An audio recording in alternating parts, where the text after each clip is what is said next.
Good morning, Oklahoma, and welcome to Cow-Calf Corner.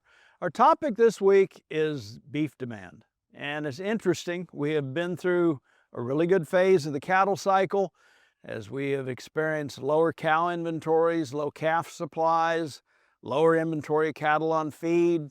We're feeding those cattle longer to produce the tonnage that we want. There's been profitability across all sectors of the beef cattle business, and particularly there's been higher retail prices of beef, whether we're in the grocery store or in restaurants.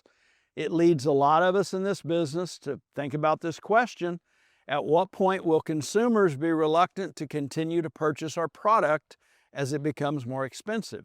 And so we've got ample consumer survey data over the last 5 years.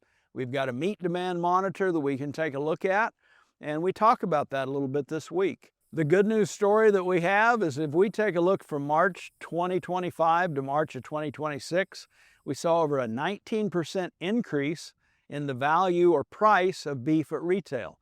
During that same time, we saw increased consumer expenditures on beef, often at the expense of pork or chicken. During that time, consumers were actually purchasing more beef relative to inflation. If we look at the past 5 years, consumers are outpacing inflation as far as the amount of money that they will spend for beef.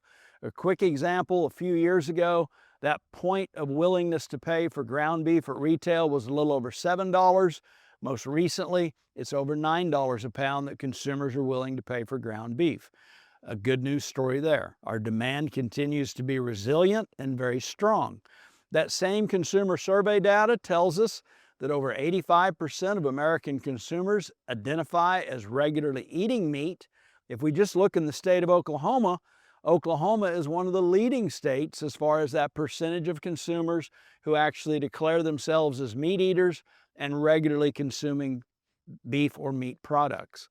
The amount of vegetarians that self-identify are down from 14% to 7% over the last few years.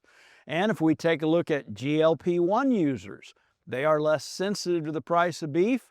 We know some things like as household income increases, people are more willing to pay for beef.